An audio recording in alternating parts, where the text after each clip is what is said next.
Okay, so thank you everybody for coming to our 2021 annual conference. It's pleasing to see you all here. I'm going to hand you over to our president, Martha Mack. Good morning to all. So thank you very much for being present at this conference, which is the 15th ANSA conference, and for the second time, a virtual experience. So let's hope that all our technical bits and pieces actually work really well. But look, thank you very much for attending.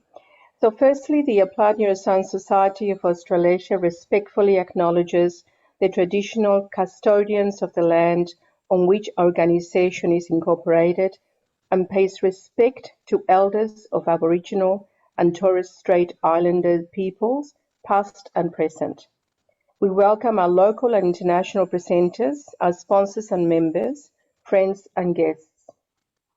It has been a pleasure to have served as the president of ANSA for the last 2 years, a time that has been and continues to be a challenge for most of us due to the pandemic. And as you all know that we are still here in Melbourne and in New South Wales, we are still in lockdown. So however, ANSA's outstanding committee has risen once again to the occasion, securing our ongoing commitment to you by providing our annual conference online.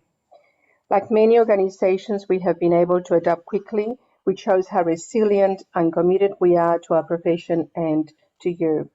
So for the last 2 years, my objectives and unfolding work has been to create various committees within ANSA, such as the Conference Committee, the Complaints Committee, the Strategic Planning Committee, and the ADHD Consumer Group Committee, in order to share the load between all the committee members and to take ANSA sort of to the next step and moving forward. We have tried to provide you with affordable conferences, rich in content, showcasing international and local speakers, as well as give you some webinars so that all our members could benefit in these uncertain times. I have provided or tried to provide to improve our financial position so that funds may be spent in updating our virtual presence through a new webpage and other marketing exercises, work that will continue to unfold with our new President, Mirjana Askovic. We have also updated part of our webpage in preparation to give it a fresh look. So please visit our webpage and certainly update your details. As a member of ADPA's ADHD Guidelines Development Group, I have and continue to be involved in assisting in the process of writing the ADHD National Guidelines to be submitted to NHMRC in early 2022.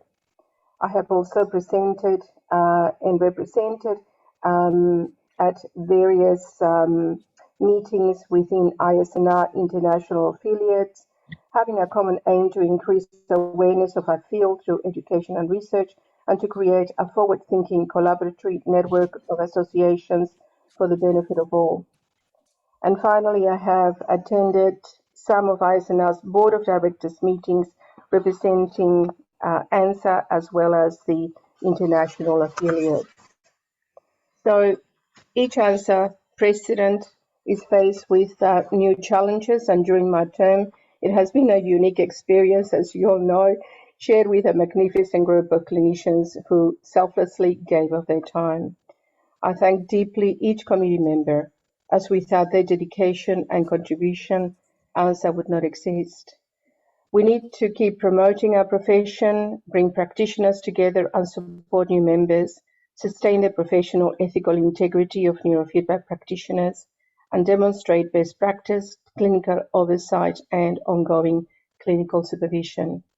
I strongly believe that our new president, Mirjana Askovic, has all the abilities and leadership qualities to answer or to take ANSA to the next phase. And I take this opportunity on behalf of ANSA members to congratulate Mirjana, who was recognized at the 2021 ISNR Annual Conference receiving Making a Difference in Neuroregulation Award for her outstanding contribution in trauma. So well done, Mariana, and it would be great if we could actually give her a clap because she's done amazing work. Thank you. And finally, I thank you for your support in the last 2 years, and I look forward to seeing you face to face at some future time when we can physically meet and enjoy social togetherness. So I declare the 15th Annual ANSA Conference open, and I would like to also welcome from the Biofeedback Association of South Africa, McGill Scott. And at some stage, I think she will introduce herself. I don't see her online at the moment, but I'd like to now introduce Annette Anderson, who will present Dr. Koberda. Thank you. First of all, Martha, thank you so much for your welcome. I'm sure we're all really very much looking forward to the 2 weekends of this conference. We've got some wonderful speakers, and I'd like to take the opportunity to thank you for your wonderful contribution you've made over the last 2 years. You've steered the association in a direction that matches your passion, and I think you've added a lot to what we've been able to achieve over the last 2 years, especially because of the lockdown for so much of the time. It's been a lot harder than usual, but yeah, thank you very much from all of us for what you've achieved. Now I'd like to take the opportunity to introduce Dr. Koberda. He's a very long way from us, but it's great to have you here. Dr. Koberda is a board certified neurologist who completed his residency in neurology in Portland, Oregon. Prior to his neurological training, he received his PhD based on his research in the area of tumour immunology. He is currently affiliated with the Florida State University College of Medicine, and he has founded and become the CEO of Brain Enhancement Incorporated, a non-profit organisation. This organisation focuses on neuromodulation and modern therapy of neuropsychiatric disorders, including Alzheimer's, dementia, TBI, depression, anxiety, autistic spectrum, ADHD, epilepsy, and chronic pain. Dr. Koberda's main interest in neuropsychiatry and cognitive enhancement. He uses technology of QEEG and neurofeedback to successfully diagnose and treat many medical conditions, including seizures, headaches, fibromyalgia, chronic pain, anxiety, depression, and stroke. Dr. Koberda has also effectively introduced neurofeedback protocols for cognitive enhancement to help students and professionals improve their memory, concentration, verbal function, and information processing speed. I'm extremely interested myself in a lot of those disorders, so I'm very much looking forward to hearing your talk now. Welcome. Thank you. Thank you. So should I move to my slides or it's too early? Should I move to my slides and share the screen? Okay. Yeah, Yes, sure, please. Lucas. Yep. Okay, good.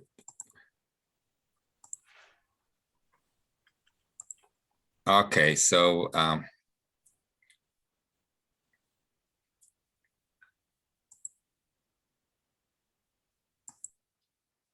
okay, so can you see my slide? Can you see my slides? Yep. Looks great, Lucas. Go for it. Perfect.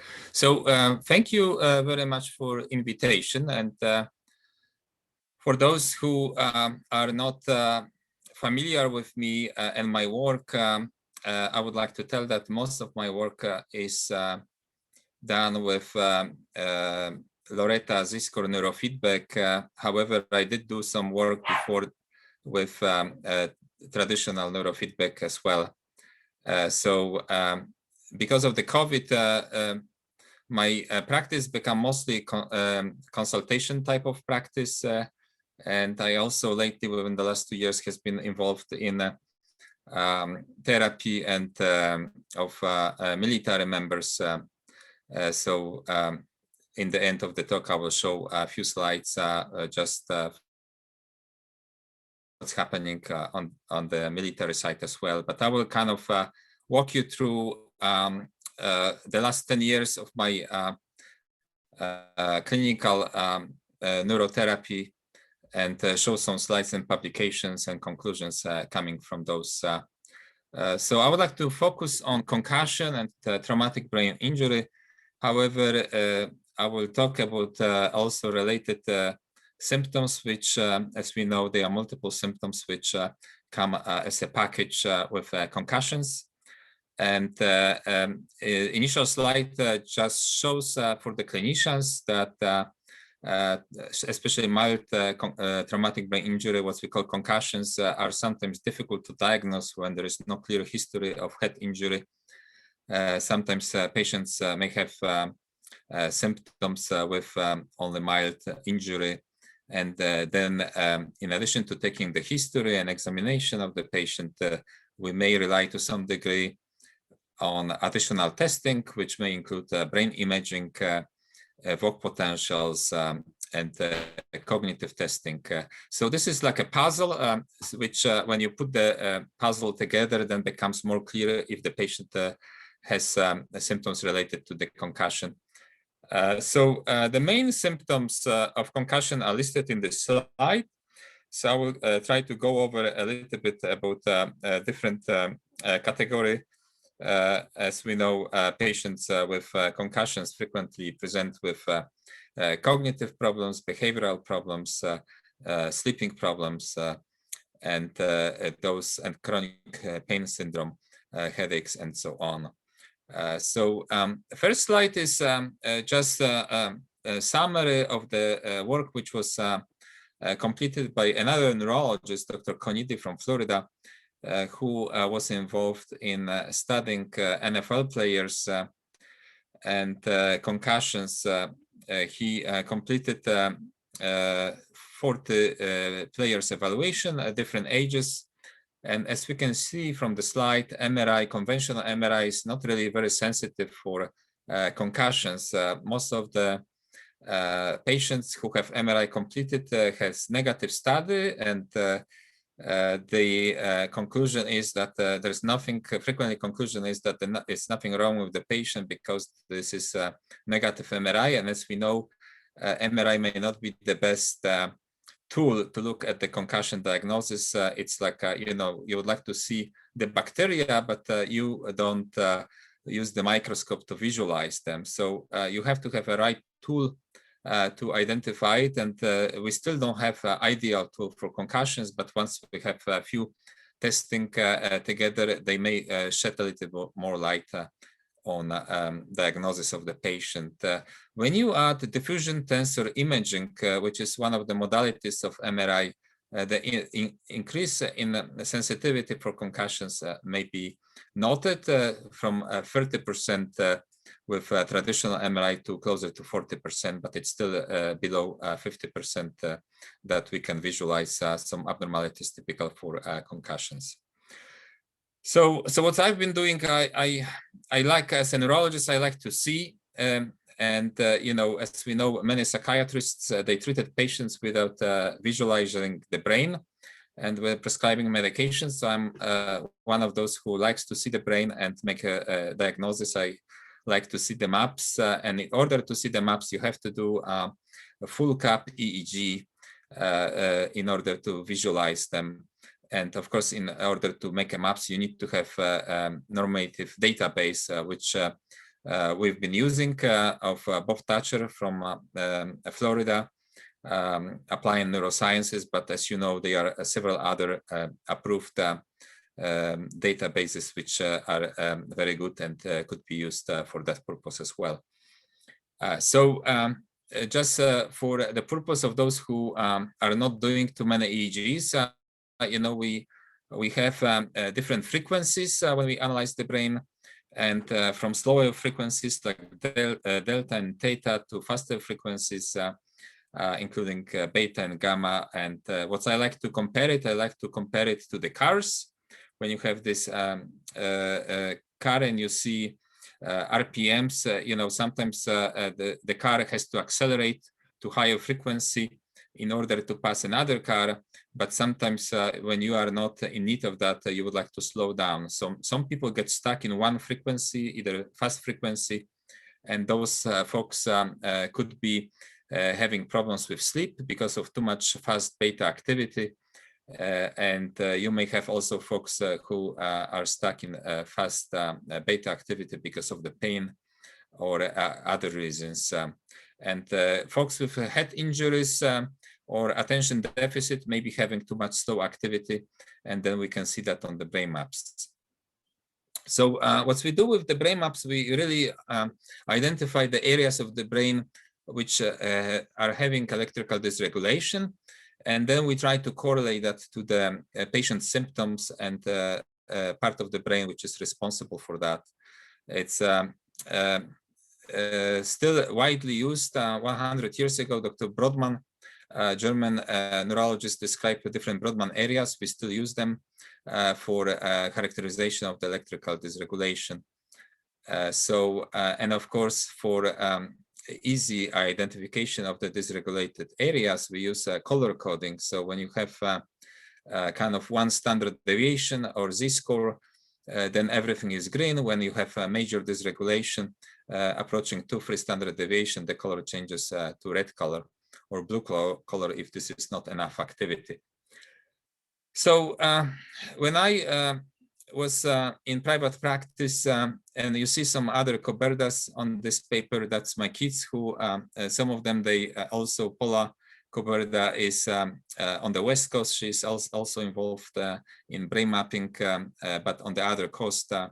So some of them, they follow your interest. But this is the paper which was published 8 years ago. So when I was in solo practice in neurology, I decided to analyze 100 patients who walked to my office and analyze the EEG brain mapping and see if this testing modality is helping me in diagnosing or treating the patients. And I was not really surprised. I was kind of expecting that, but approximately 90% of patients benefited either for a diagnosis or follow-up or decision-making from that testing. So as you know, EEG is testing which is fully reimbursable.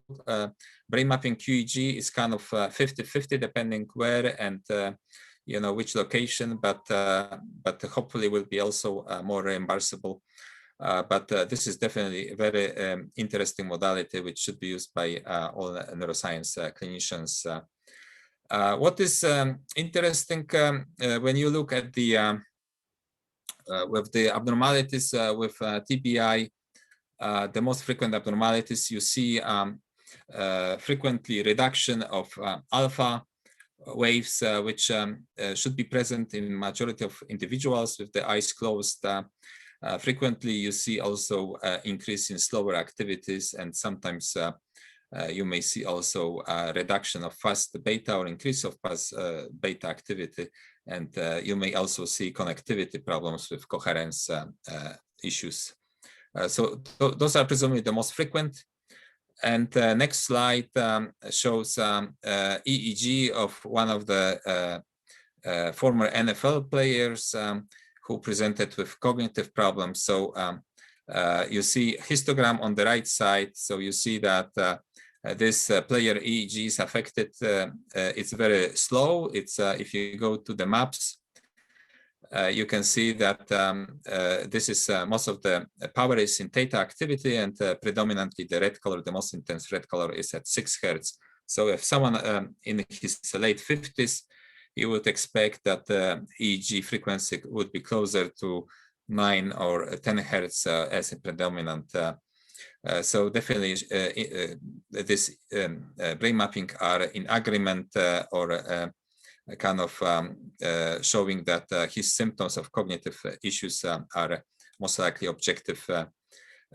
With newer brain mapping programs, you can do very advanced pictures. So This is from Applied Neurosciences program. You can see the same findings that you've seen on two-dimensional maps, which are kind of older way of showing that, to newer maps, which are kind of shown in MRI model with red activity in this situation, frontal temporal lobes predominating in these areas, confirming hippocampal structures slowing and mostly 5 to 6 hertz activity, which is of course not abnormal for this patient.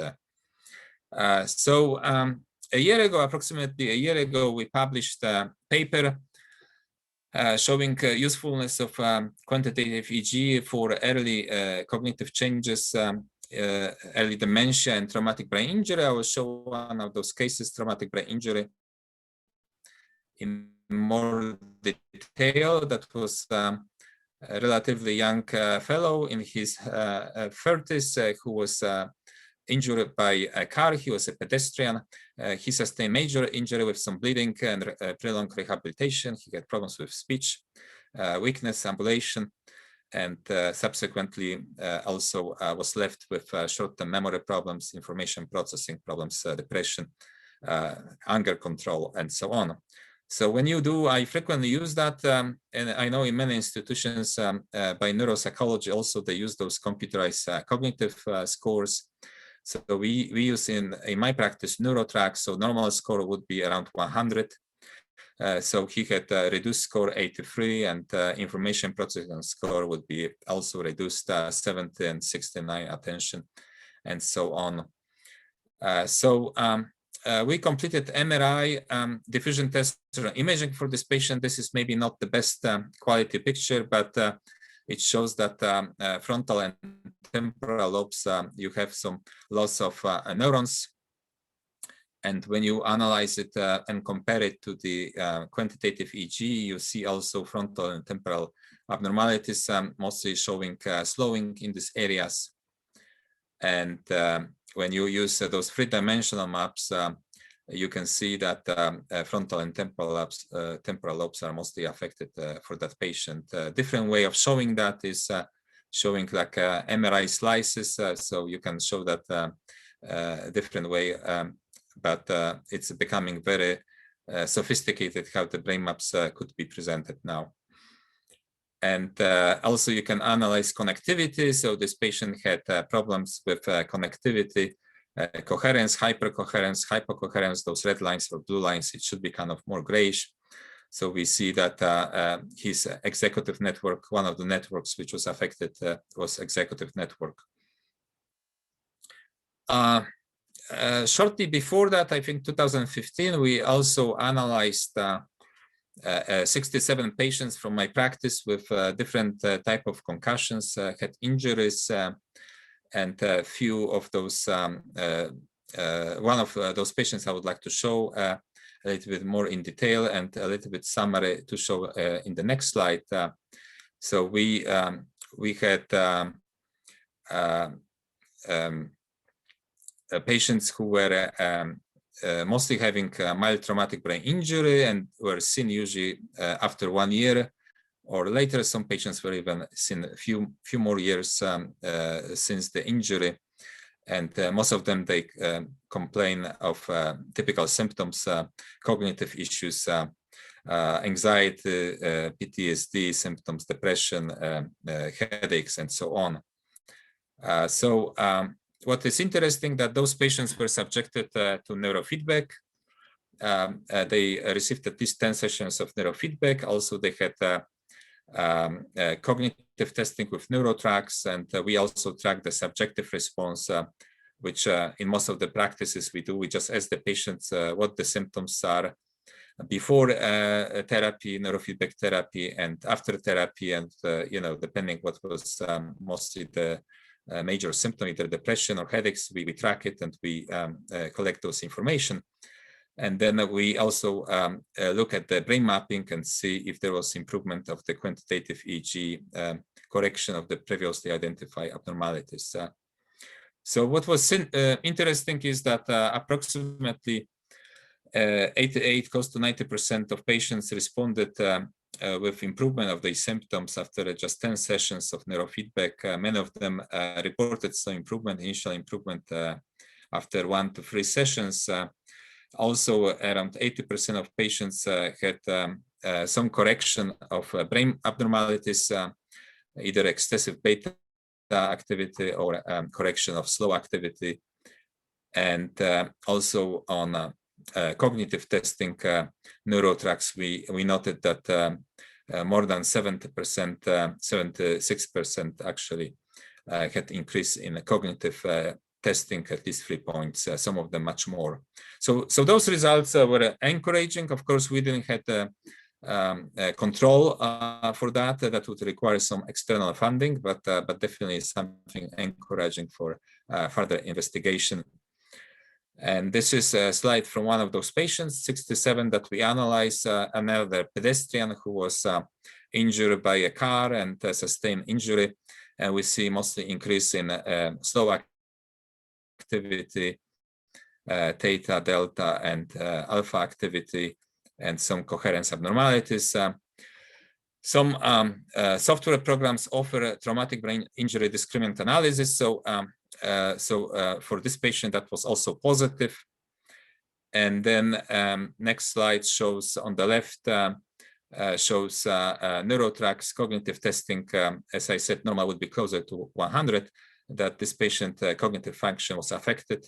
And then after neurofeedback, on the right side, you see almost normalization of most of the domains except memory, which was improved by more than 20 points, but still below expected. So we see clearly that neurofeedback is giving clinical improvement. And some of the explanation why neurofeedback is effective is a fact that the neurofeedback definitely seems to be neuroplastic, creating the new neurons. And there was a paper published in 2013 by University of Montreal group, which did randomized studies on normal volunteers, which showed that neurofeedback is creating increase in volume of gray matter and some white matter, and was confirmed by functional MRI studies. And then there was a smaller sample paper showing similar improvements in fMRI findings and QEEG findings with patients suffering from, in this situation, just 2 patients with traumatic brain injury with 20 sessions of neurofeedback, improvement of cognition and other functions. So the number of papers is increasing. Next slides, I would like just to go a few other additional symptoms what the patient may be having. So this patient actually was not having traumatic brain injury, but he was a pilot with early cognitive changes and presented with memory issues. And we see that when we use quantitative EEG, we could see that there is increase in slowing in theta activity. And with neurofeedback, we had a marked improvement of that dysregulation. And also, I don't have the slide with that, but this patient also was able to perform better on the cognitive testing. So this is one of the papers which I presented during American Academy of Neurology meetings approximately 10 years ago, showing that the brain mappings, quantitative EEG could be a very good tool for identification of the seizure abnormalities, cortical abnormalities. So that was a 53-year-old patient with epilepsy due to head injury. And she had multiple standard EEGs, which were read as normal, multiple MRIs read as normal. And so we did a quantitative EEG brain mapping, and you can see actually in the right temporal area, there is a slowing, and a patient subsequent three-dimensional brain mapping showed electrical dysregulation in the same cortical area.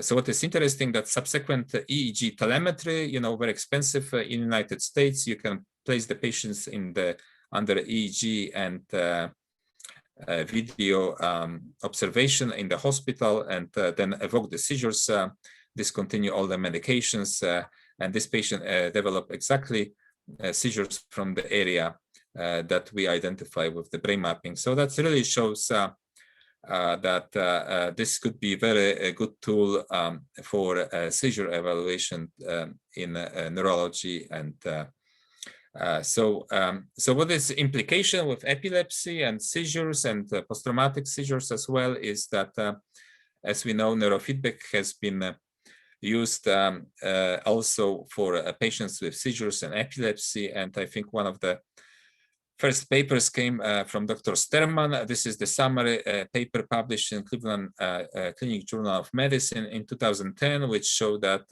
when you use SMR training, and this was studied with control group, you can see that only the training contingent SMR training group had a major seizure reduction approaching 60%, not the control group. So that's clearly showed that neurofeedback could be used for therapy of patients with seizures, epilepsy. However, many neurologists are not familiar with this technology. What is interesting, approximately 35% of patients, they are resistant to epilepsy medications. So this is potentially the way to go with those who are not good responders. Of course, you can use surgical approach, and you can consider them for extensive surgery, but not every patient is interested in the surgical approach. So this is one of the patients that was seen in my practice. We published a paper with case reports, 10 of them, which I will show a little bit later on. But that was a patient who was actually seen, and I think there was impression from the medical providers that she has mostly what we call psychological problems. But nobody really did the EEG evaluation on this patient. So when we did EEG and the brain mapping, this is older brain mapping, not so sophisticated as those that I showed you before, a little bit older Key Loretta program. We could see that the patient had definitely electrical dysregulation in temporal lobes and some other locations, and Brodmann areas, 38, 40, were having this electrical dysregulation. So then when you look at those Brodmann areas and kind of identify which functions are those areas potentially involved, memory, cognition, emotions, visual processing, you can working memory, you can match it with the patient symptoms, which were really kind of confirming what was happening with this patient. We also ran computerized cognitive testing on this patient, and before neurofeedback, she was having very low scores on memory, executive function, information processing, and then with neurofeedback, those scores improved, maybe not fully normalized, but definitely improved with neurofeedback therapy. So, so this is the EEG, initial EEG before neurofeedback was started. So those who are not familiar with EEG, this is 1 second, and this is kind of normal EEG. When you have alpha rhythm, we have kind of 8 to 10 waves, and then you see this typical for generalized epilepsy spike and wave complexes. You can see that in absence petit mal seizure, and that's what's when you analyze the EEG of that patient, that was happening practically every minute or more often. So this patient was not responsive because of frequent seizures which were happening. So it's not really a psychological problem, but more neurological problem, of course. But you had to use the right tool to look at this patient. So when you did the brain maps, of course, the brain maps were grossly abnormal with a lot of connectivity problems, a lot of power abnormalities almost in every frequency.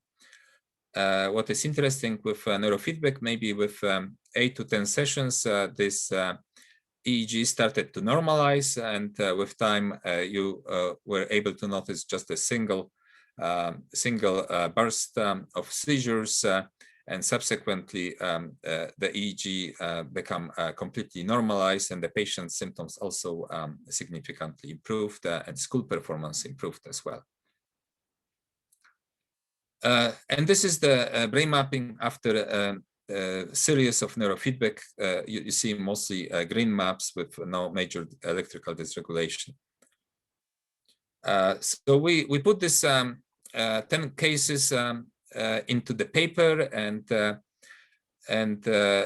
we had 10 epilepsy patients who most of them improved. Some of them, they started improving after just few sessions, and many of them, they also reported marked improvement of the cognition in addition to seizure reduction.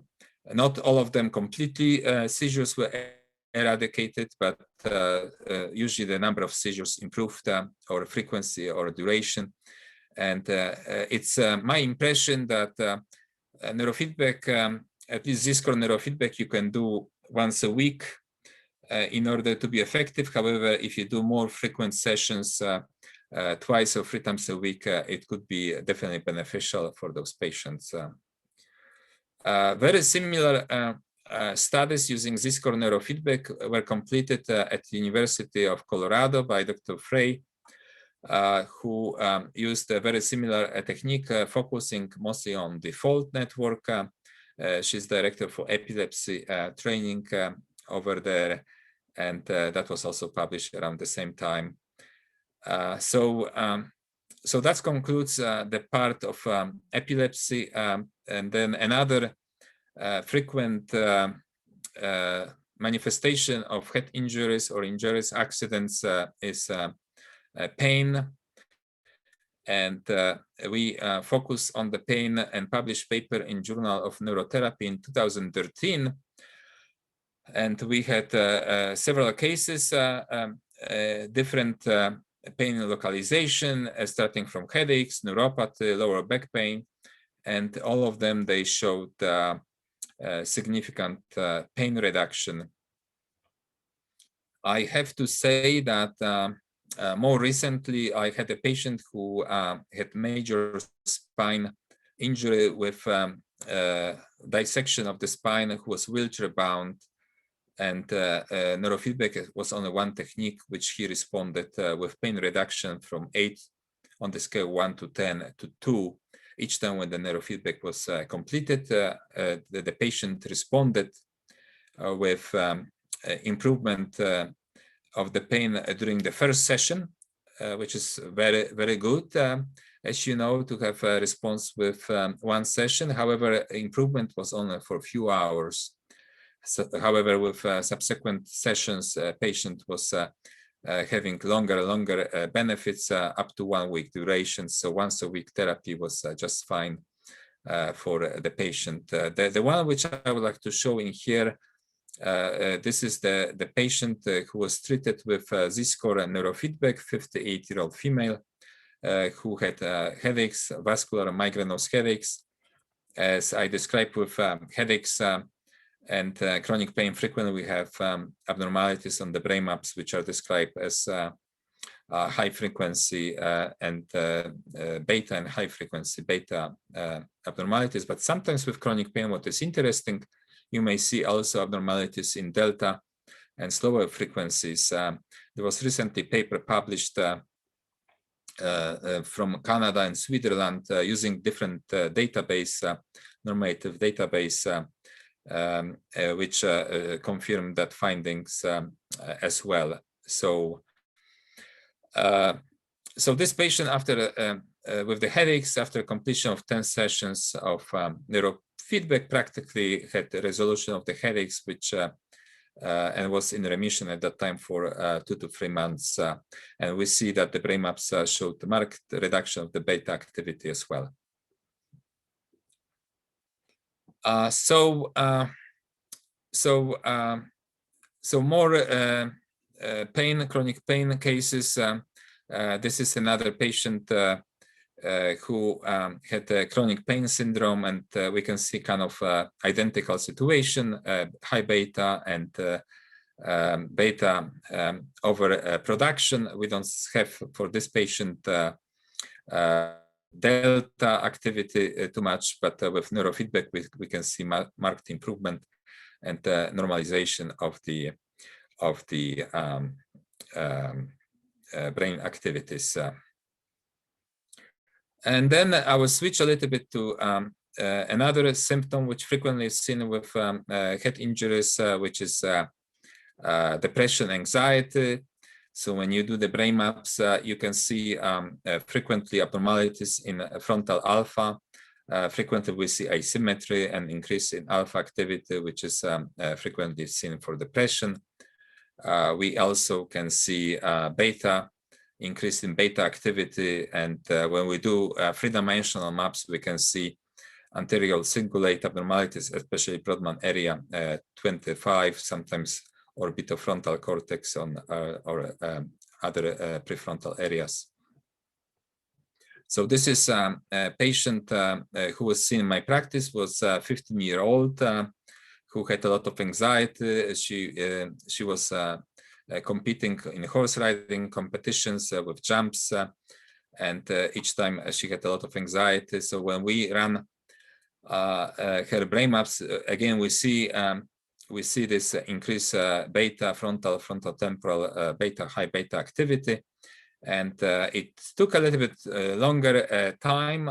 It took maybe 15 sessions to see the response, but with subsequent therapy, we were able to see almost normalization, because you still see some yellowish area in the front, but definitely she responded and started having more success during the competition.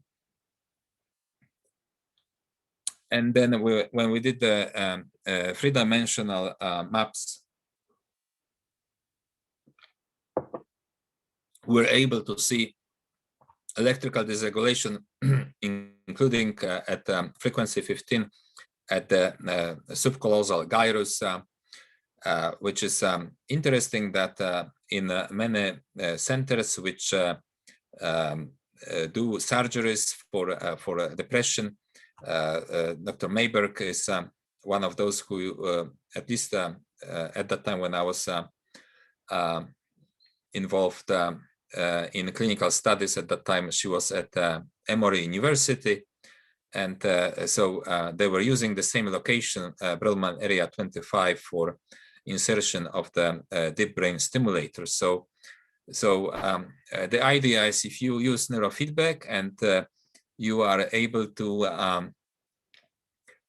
correct this electrical dysregulation and improvement of the patient's symptoms, and a patient can avoid surgery, I think that would be very beneficial for the patients. I actually seen some patients in my neurology practice who completed deep brain stimulation, and of course this is expensive surgery, and was not successful. But in many of those surgical places, they do surgery, and if the surgery is not successful, they become less interested and they send you somewhere else for evaluation. So some patients after the surgery, which was not successful, were able to be seen in my office.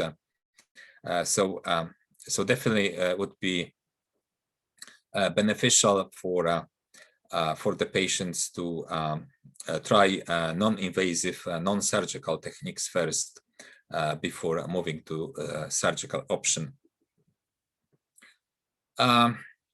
Another paper which is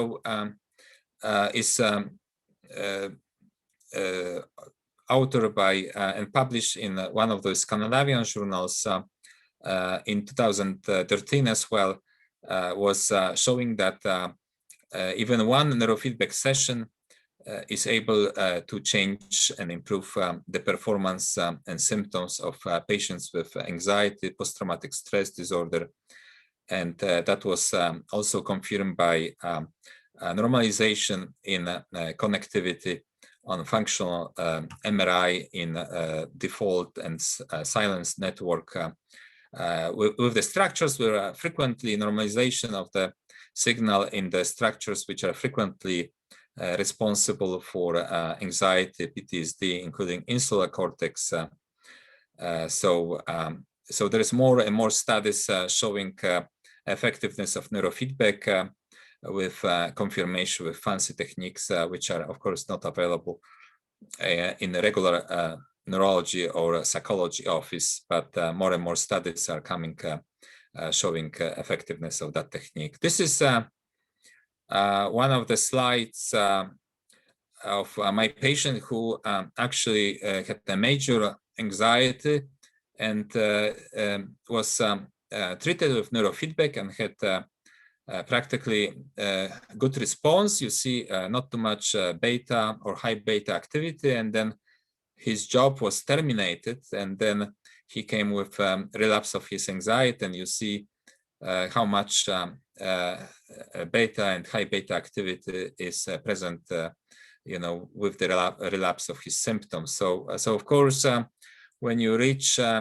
some clinical benefits with neurofeedback, when you see that the patient is improving, it's not forever, you know, depending on the situation, what the origin of the patient problems. If the stress is back, the patient will be seen back in your office. So this is functional testing, and will be very dynamic depending on the situation which the patient is experiencing.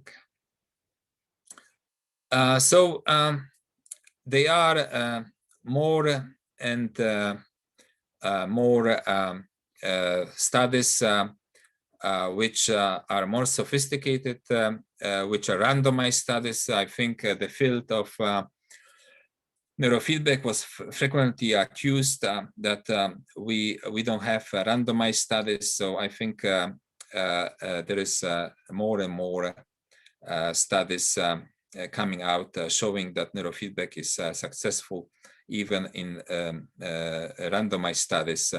So this is one of the papers published in a prestigious journal of neuroimage showing normalization of default and silence network with neurofeedback. Another neurofeedback technique which has been used in mostly university settings is fMRI neurofeedback, that instead of EEG neurofeedback, fMRI neurofeedback is used. Of course, this technique can be only used in university settings because it's very expensive. So not every clinician could be considering that, but it's very consistent results, very similar to EEG neurofeedback could be achieved. There is another randomized studies published on PTSD, chronic PTSD with EEG neurofeedback, which was published a few years ago by Dr. van der Kolk, who is a well-known psychiatrist who became interested in neurofeedback and trauma. So these studies also could be accessed. From my personal point of view and my experience, you know, what I started to do lately within the last 5 to 10 years, I started to help to develop the neurofeedback programs for different institutions. So this is one of the facilities in Florida, which is in the plantation type of settings where there is a spiritual component, there is other modalities involved, including psychology and massage therapy and acupuncture and so on. and in beautiful settings. I think those residential type of psychiatric institutions are very good for recovery. Many patients also with addictions benefit from those kind of settings and neurofeedback in those settings, because as you know, if you have patients with addictions who come to you as outpatient basis, for example, if someone has neurofeedback today and leaves the office and goes to the bar and has few more drinks, you know, it's your therapy may not be as effective if you isolate the patient for 1 month or 6 weeks in the facility, residential facility, where there is no access to potential alcoholic beverages or drugs or other toxic substances. This effectiveness of the therapy may be much more beneficial for those patients.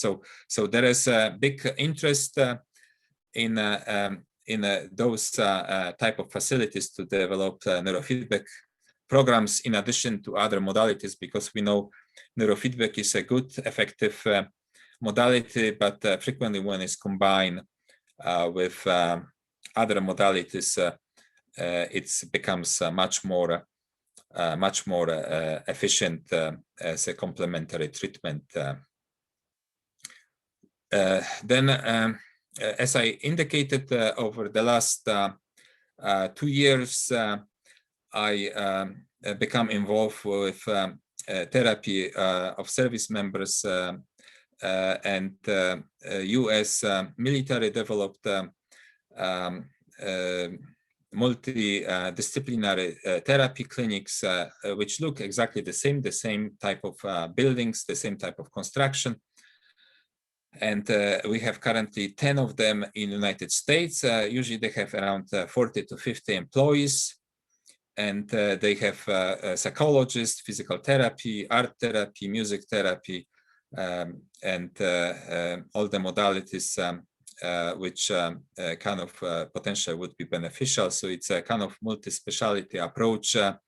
And many of them, they are also interested in neurofeedback, since neurofeedback, as we know, is not really having too much or too many side effects.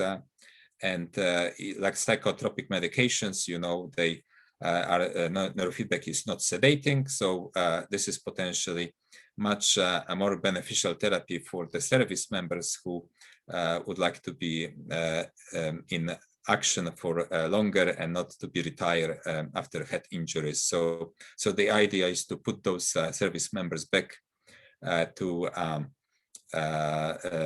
service instead of losing sometimes very experienced soldiers due to injuries and losing that experience for good. So what is interesting now is that if you go to LinkedIn or other advertisement places, you can see that there is a lot of advertisement looking in US military. I suspect maybe the same is in Australia and other countries, that they are looking for psychologists or other specialists who are familiar with neurofeedback for peak performance and for head injuries. So those are just, one of the bases which are looking for specialists in this area. What is interesting, MacDill Air Force Base is a major Air Force base in Tampa area. And then when you look at this requirements, what those psychologists are required, so you see that the requirement is that they know EEG brain mapping, and they know neurofeedback and know how to have experience in that. So I think this is, for many years, I think neurofeedback and was kind of, considered as a voodoo, or one of those, sometimes even, considered as a quackery or something like that. But now you see that the government institutions are seriously looking into this modality and incorporate that into those multi-speciality treatments. So at the end of my talk, I would like to just indicate that the neurofeedback and Z-score neurofeedback, we have a book that was published several years ago, Z-score neurofeedback clinical applications, under Bob Thatcher and Bob Lubar leadership. A lot of interesting information could be found for those who would like to explore this area. I'm not indicating that Z-score neurofeedback is much more efficient than the other neurofeedback modalities, because those studies were not completed yet. However, I have to say that some head-to-head studies, once the funding is available, could be considered in the future. I am pretty happy with results which we obtain with neurofeedback in my practice. I frequently also employed some other modalities of neuromodulation, including pulse electromagnetic stimulation.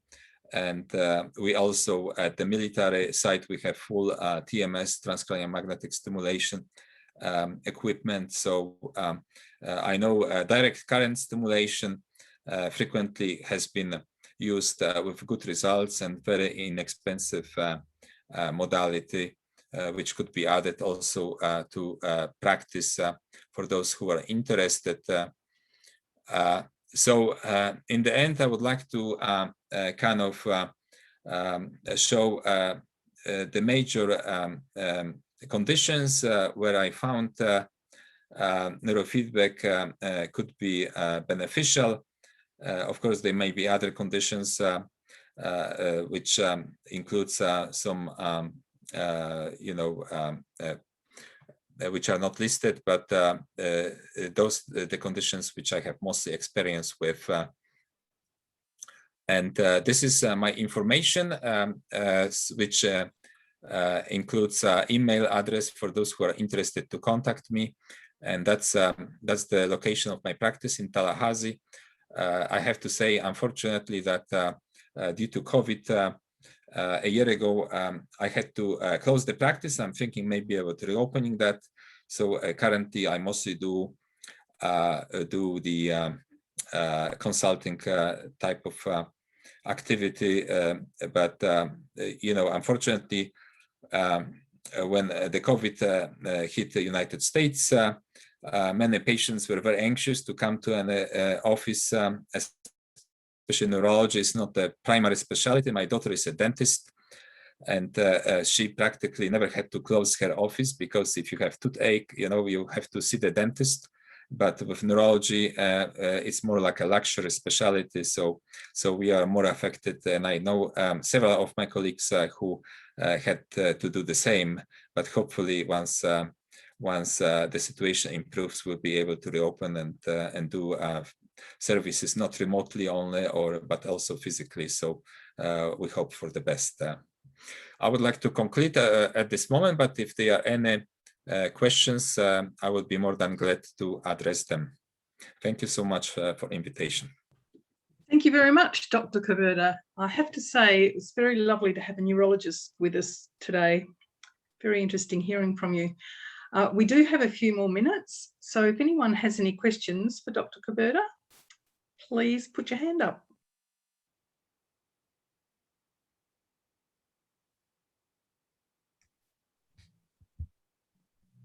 Hello. Terry. Hello. Here. Terry. Yep. Hello, Can Terry. You hear me? Yep. Yes, I've got a question. In the earlier slides, the slides that looked like MRI slices, but also showed EEG frequencies on them, were they made using a magnetoencephalography? I'm sorry, the last part I missed that. So the slide with colors, and then you ask magnetoencephalography? Yeah, yep. How did you produce those images, those pictures of? No. So I don't have. So actually, the Walter Reed, which is the main place in Bethesda, Washington D.C. area, they have magnetoencephalography equipment, but it's very expensive, and so only very advanced, sophisticated places can afford to have that. But they look very similar frequently, so it may be misleading a little bit. Yeah, but those are actually, I think you were asking about those images which we had just in the beginning. I think you were talking about those slides in here. Yeah. So this is how this is constructed. This is there is several companies now which have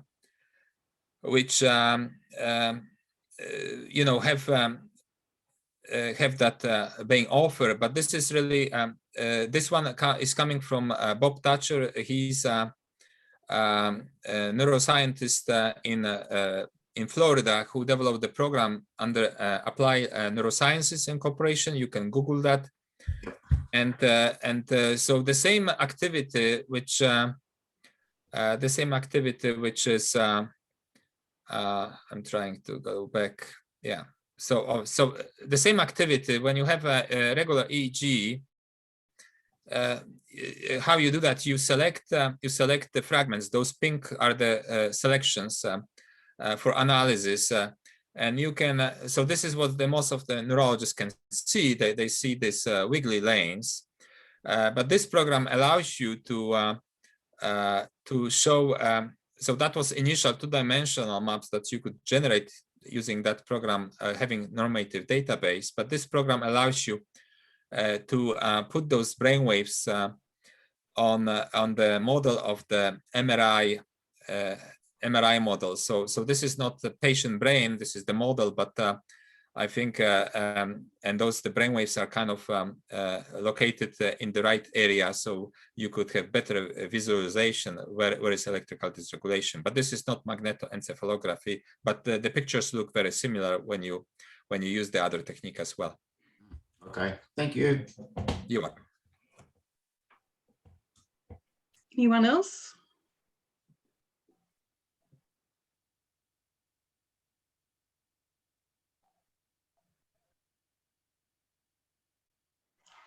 I have a question. It's Nerida. Hi, Nerida. Hi there. How are you? Good. That was an extraordinary presentation. Thank you so much. It just really validates years and years of work that a lot of us have felt under-recognized for, I suppose is the word I'm looking for. But what I really would like to ask is how we can present or reach the ears of neurologists, psychiatrists in Australia, because we just seem to, we have a few on board that are just wonderful, but it is really a difficult place to navigate, and would really welcome your suggestions there. Well, this is, of course, difficult to, neurologists, unfortunately, in the United States are, if you analyze who is in ISNR, I think at a certain moment I asked for statistics when the ISNR had approximately 1,000 members. And we know United States that those 1,000 members, it's not everything. We know that presumably there is 10 times more neurofeedback providers in the United States, but a few years ago, I asked ISNR to give me numbers of physicians at that time who represented ISNR, and I think there was 70 physicians. And of course, out of those 70 physicians, there was only a few neurologists, and that's what's really happens, that you could identify presumably the names of neurologists who are involved in the conferences, which is only a few of them. I think in general there is a little bit more psychiatrists involved in neurofeedback than neurologists, and of course, majority of neurofeedback is represented by psychologists and psychotherapists, and there is several speech-language therapists, but unfortunately, neurology is a specialty which is kind of resistant, and the reason for that may be number one is there is no training. There is no training for quantitative EEG during the residency training. So neurologists are not exposed to that. And number two, I think neurologists are kind of a peculiar group of doctors who are not really open for new modalities. They are kind of conservative to some degree. So unless something is really endorsed by the big organizations, they are not easy to jump. So, so I think, yes. So I think this is kind of a difficult task, and but I think the fact that there is more and more bigger institutions being involved, like big universities, more randomized studies, government. Of course, if the government starts doing something, then okay, if the government does it, then it must be valid, must be good. So I think those are the way to overcome it. I'm not saying it's gonna be 2 or 3 years. I think it may be another 10 years, but I think we have advantage that we see some progress. But definitely it's a tough situation, and many colleagues of mine, who are practicing next door, and I've been practicing, in Florida for 15 years, and they see the patients who are improving, the same patient, because sometimes they see 2 or 3 neurologists, they still look at you a little bit with suspicious eye, So yes, but that's the reality what we are dealing with. Well, thank you very much, and it's very good to have you on board. Thank you so much. Okay, bye. Thank you. Are there any last questions? Hi, it's Ryan Morgan here.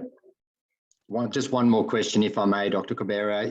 A lot of your studies here and the information you shared was with linked ears montage. Have you found any difference in using other montages, considering what I find to be a big issue with linked ears contamination?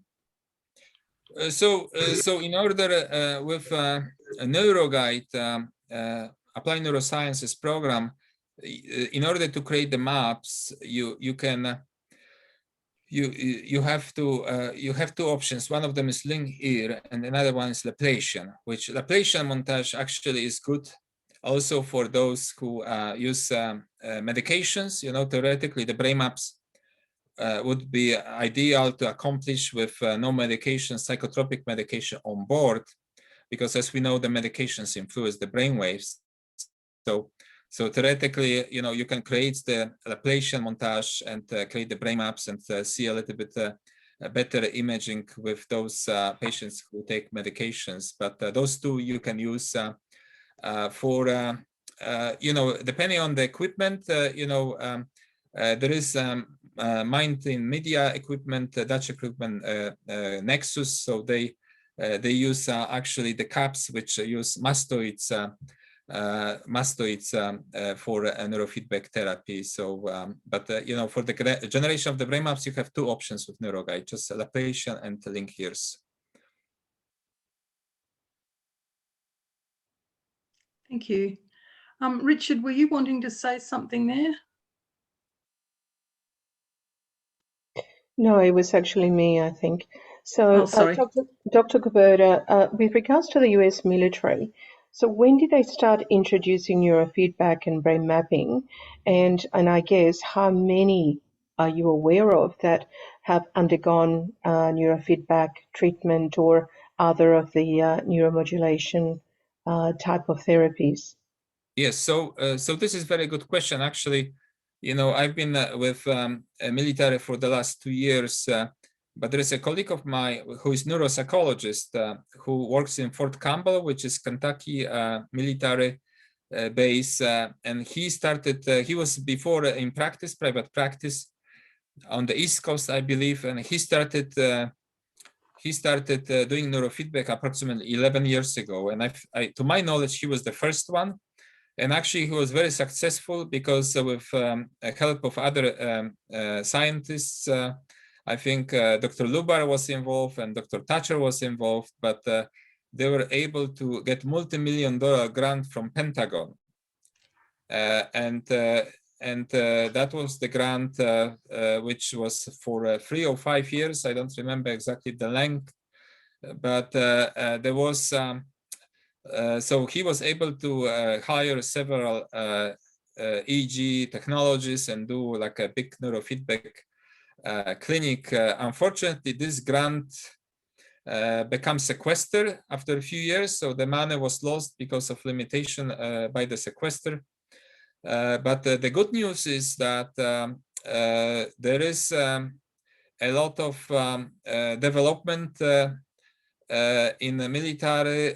There is a big initiative, those advertisements that I showed you, that was, I believe, 15 or 16 positions approved for neuropsychologists for different regions, different bases, and actually know some of the fellows who get hired. I know they are very good quality psychologists.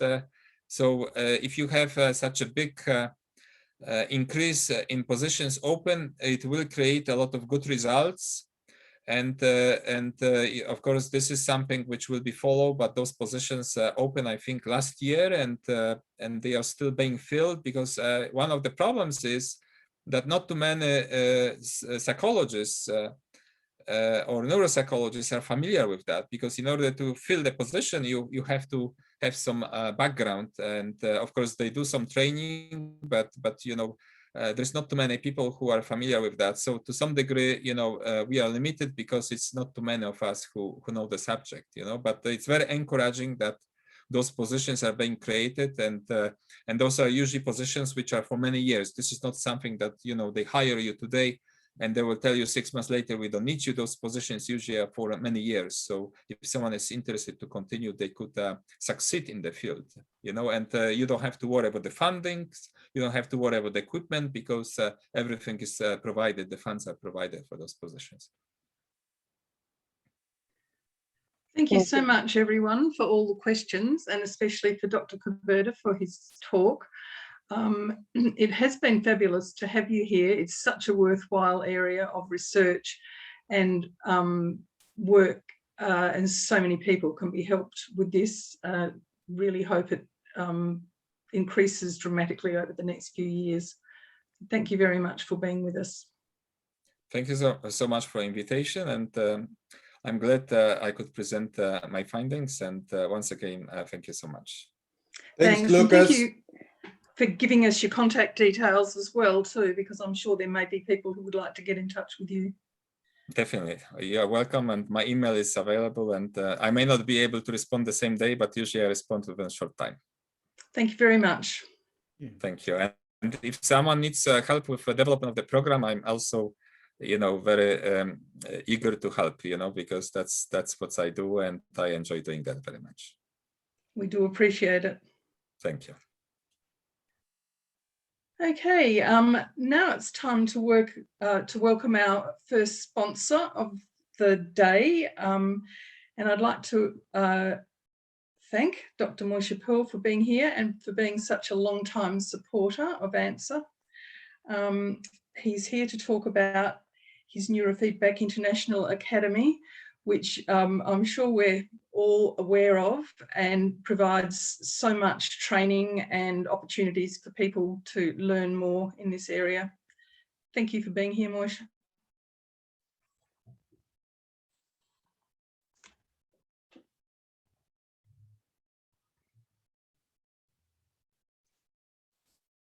Are you muted still?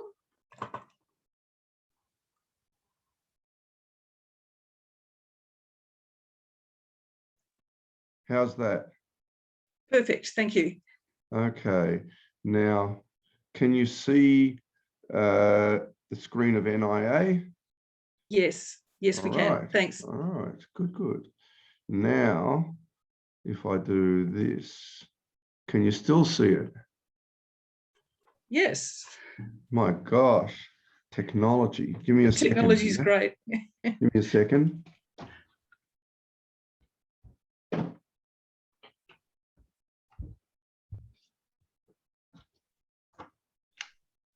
Okay, thank you for the opportunity to have a little chat about what we do. And thank you, Dr. Koberda. That was a very, very good presentation. Good stuff in it. Thank you. Okay. So basically in this first slide, there's just a listing of just the different things we're doing at this point. We're doing quite a bit of online learning. And maybe when COVID decides that it's had enough of us, we'll do some more live face-to-face. And I'm just going to go through the different things that we do. So about me, most of you know bits and pieces about me, just a couple of things. 20 years experience running a neurofeedback clinic, been teaching for about 20 years. I am BCIA certified as a practitioner mentor. All the coursework we're doing does have BCIA accreditation. And I'm a diplomate, advanced EEG and QEEG analysis. Those are things that I do. In terms of our online learning, we have two courses that are now online. The protocol selection course outlines in detail almost all the clinical presentations that you're going to see in your practice and discusses in detail the training protocols which have been found effective. This is a good course for anybody who's just finished an introductory training, and it's also useful, I think, for experienced clinicians. And it does give you 4 hours of BCIA recertification credit. The next course that we have, Learn to Read the EEG for Neurofeedback.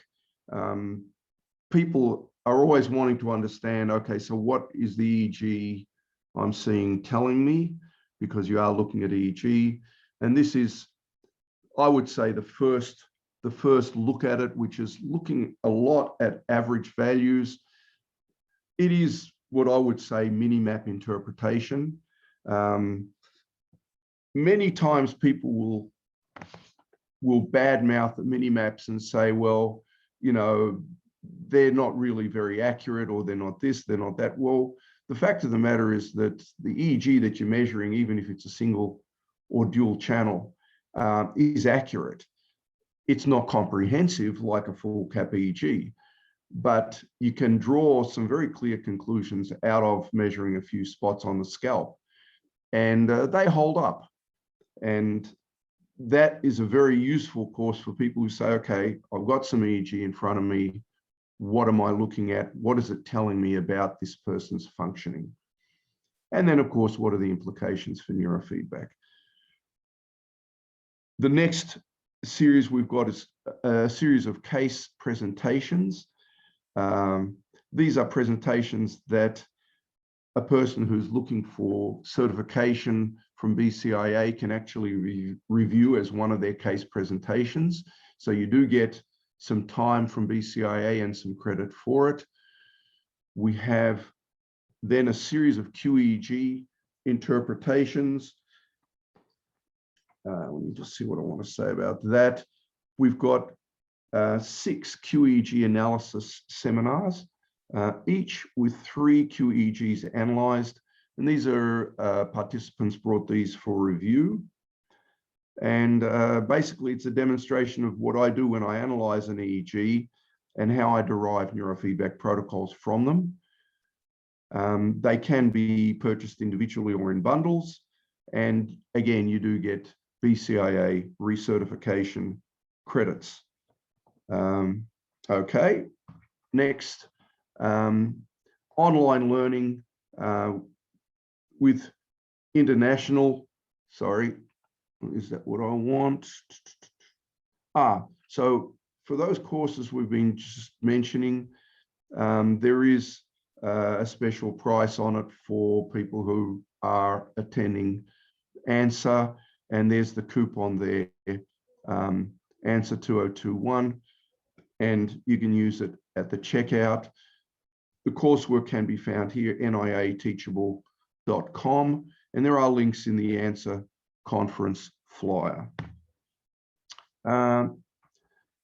Live coursework, we have a 4-day training, neurofeedback in a clinical setting, 29th of November to the 2nd of December. We're currently close to full on that. We also have a 2-day alpha theta training coming up, and we have a couple of places still left for that. We are planning an EEG, QEG course for 2022. If you have some interest in attending it, let us know. And we are going to go back to face-to-face when COVID restrictions lift, but I do think we've sort of gotten onto something very useful with the online trainings, and that is that for folks that want to participate, they're a lot less expensive than having to travel and stay in hotels. And then all your daily expenses are going to be more when you have to do that. And then you lose time at work, you lose time away from home and family. And another advantage of doing online training is basically we train the folks in their work setting. They're just sitting at the computer that they are going to use afterwards. So the transfer of the information from the training, the practical stuff is really much stronger. So there is an advantage to online trainings, and we will continue, I think, to do both. In terms of what I personally provide, online individual and group mentoring in neurofeedback and EEG from beginner to advanced. And let me see what else. Yep. I do basically mini-map analyses and reports, and I do QEEG analyses and reports as well.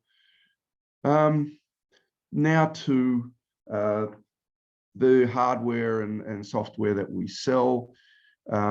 We work with Eager, clearly we're their rep in Australia. Eager provides clinical and remote use solutions, and there are rental options available for both.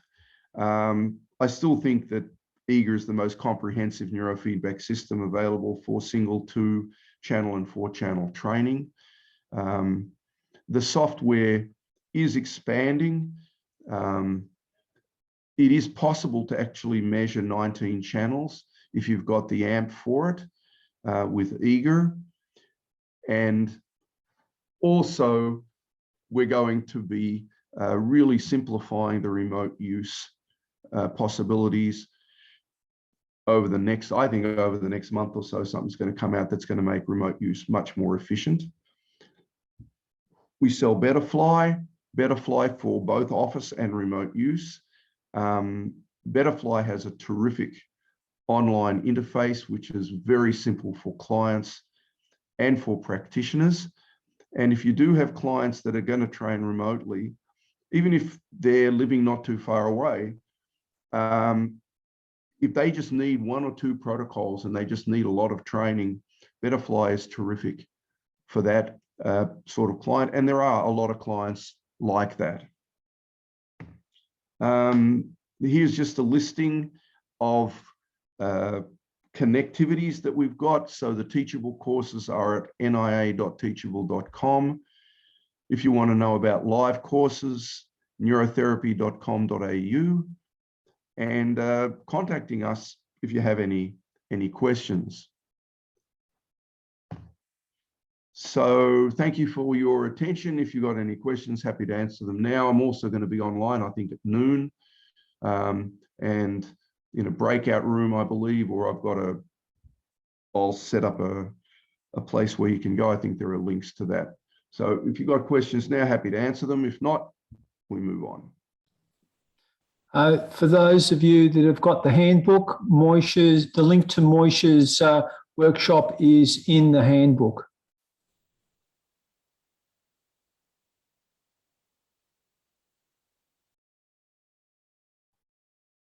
Okay. Back to you.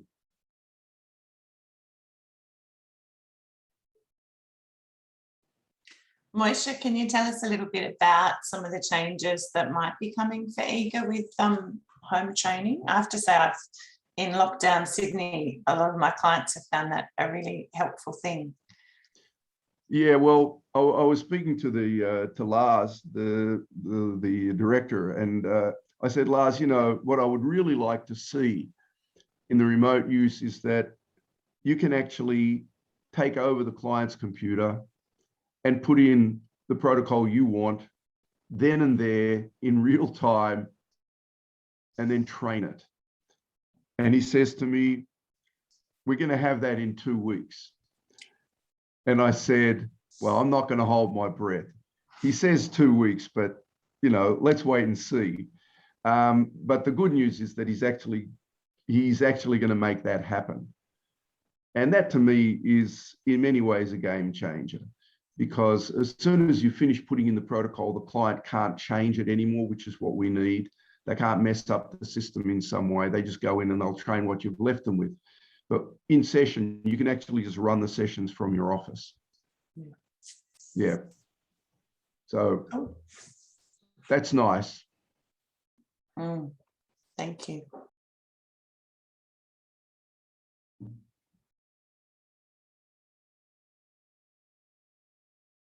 Okay. Thank you very much.